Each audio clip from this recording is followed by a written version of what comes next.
Saudações, amigos e alunos do NEAF, tudo bem com vocês? Começando mais um Top Atualidades, que você já está vendo aí na sua telinha. Semana de 13 a 19 de julho de 2021, Mural de Notícias. Protestos em Cuba. Entenda em 3 pontos por que milhares saíram às ruas. Bolsonaro indica André Mendonça para a vaga do Supremo Tribunal Federal. Onda de violência na África do Sul perde força, mas número de mortes sobe para 117. Jornalista holandês morre após ser baleado em ataque no centro de Amsterdã. Bolsonaro elege proxalutamida, que também não tem eficácia comprovada, como nova cloroquina. E como você já está acostumado, a gente vai para aquela aula de destaque.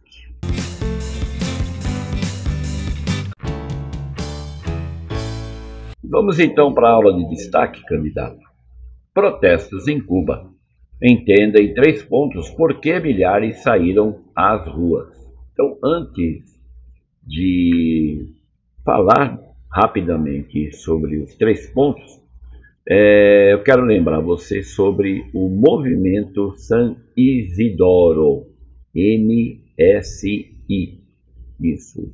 Há quem aposte ou quem discuta que os protestos têm muito mais relação com esse movimento cultural de artistas que fazem oposição à ditadura em Cuba do que internet, fome e Covid, né, que são aí os 3 pontos que também, claro, levou a população a um protesto inédito na ilha socialista de Cuba, né? Há mais de 60 anos no poder, o Partido Comunista Cubano, né, que impõe uma ditadura ao país, nunca viu um protesto com tanta gente participando como ocorreu agora na semana passada, né?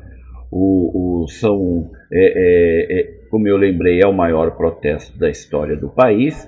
Miguel Dias-Canel, que é atual presidente e não é da família Castro, hein? Você tem lá o Fidel Castro, depois veio o Raul Castro. Dias-Canel não, ele foi escolhido pelo partido, né?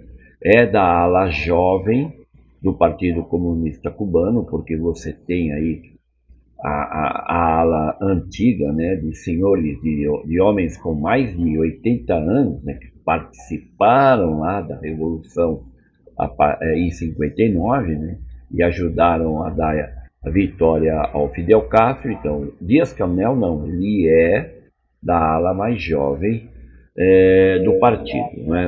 A população estava reclamando por liberdade em Cuba, também no caso, né, o que era dito pelas pessoas na ilha: não há comida, não há remédio, não há liberdade. Então, são os fatores que levaram a população a fazer esse protesto inédito no país comunista. Os 3 pontos, então, são a crise do coronavírus.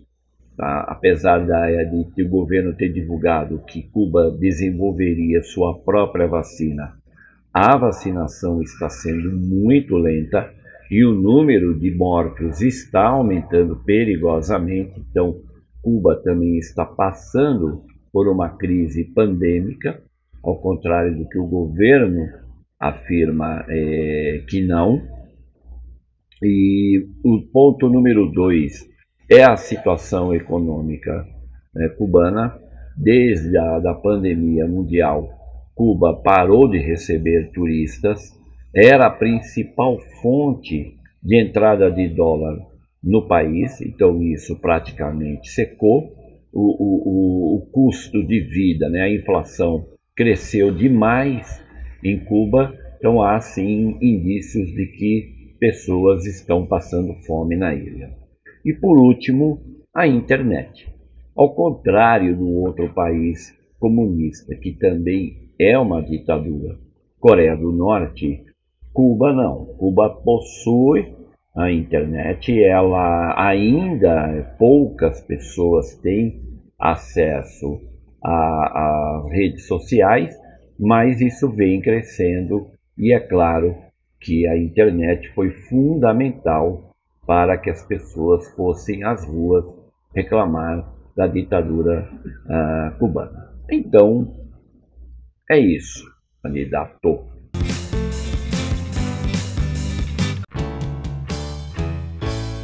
Continuando o top atualidades, Bolsonaro indica André Mendonça para a vaga do Supremo Tribunal Federal.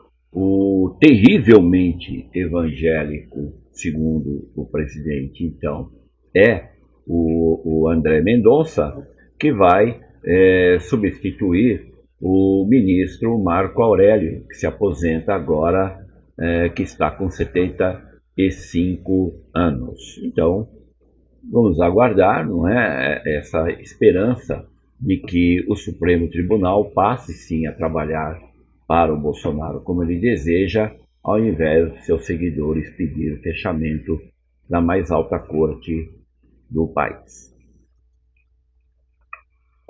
Relação: três poderes e Supremo Tribunal Federal. Sugestão de leitura: quem é André Mendonça, advogado e pastor terrivelmente evangélico, indicado por Bolsonaro ao Supremo? Onda de violência na África do Sul perde força, mas número de mortes sobe a 117 pessoas. Então a África do Sul vem passando aí por esse momento, essa crise política, crise sanitária e crise econômica, né? Então eu falei agora há pouco sobre Cuba.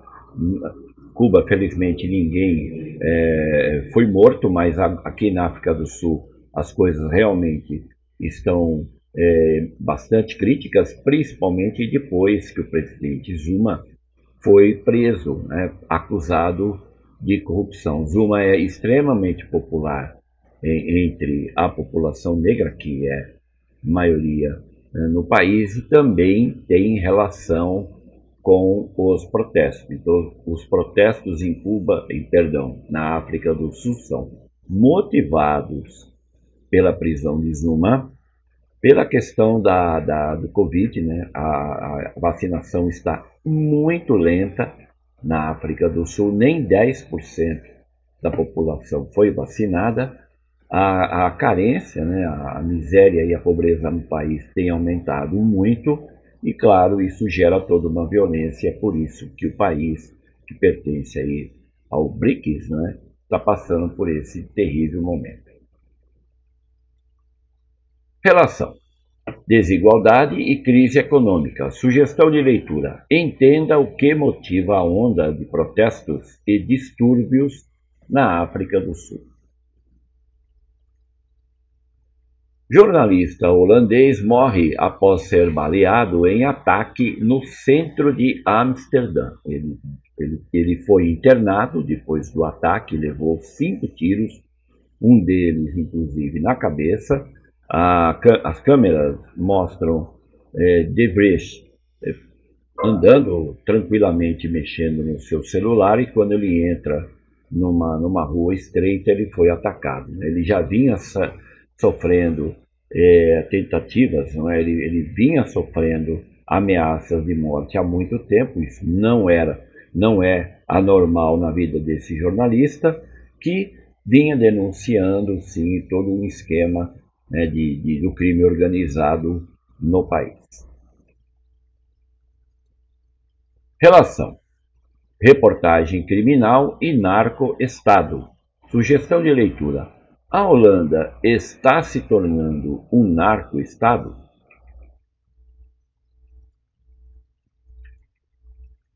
Bolsonaro elege proxalutamida, que também não tem eficácia comprovada, como um novo coronavírus, ou coronaquina, né?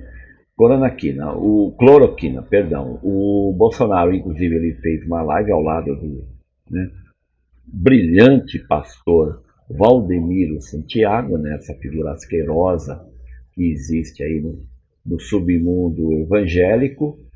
Os dois se dão muito bem, né? Tem aí uma bela de uma relação, e parece que os 80 ou quase 90 bilhões de reais gastos com cloroquina não bastou. Agora pode ser que o país venha a gastar mais algumas dezenas de milhões de reais para comprar a tal da proxalutamida.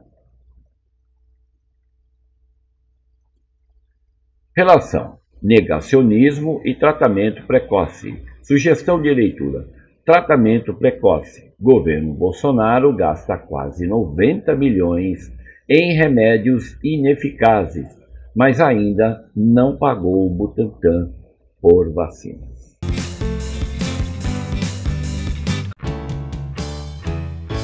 Vamos então à solução do desafio da semana passada. E se você não sabe qual é o desafio, candidato, ele está aí na sua telinha.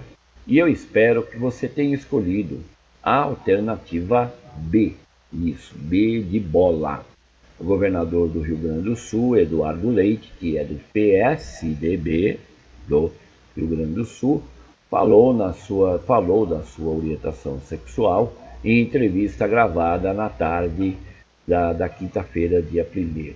O programa, na conversa com Bial, né? E essa entrevista foi vinculada à madrugada, na sexta-feira do dia 2. Eduardo Leite foi apoiador de Bolsonaro e agora está usando, né, talvez, aqui é um palpite, talvez esteja usando esse fato como um apoio político, já que o presidente derrete e ele precisa repensar, né, ele, Eduardo Leite, no seu futuro político nesse país. Então, alternativa B. Vamos ao desafio dessa semana. A sede da Copa América 2021 foi alterada. Deixou de ser na Argentina e na Colômbia e veio para o Brasil. Mas o mascote não. Esse continuou o mesmo, na ideia e no nome. Qual o nome do mascote da Conmebol 2021? A.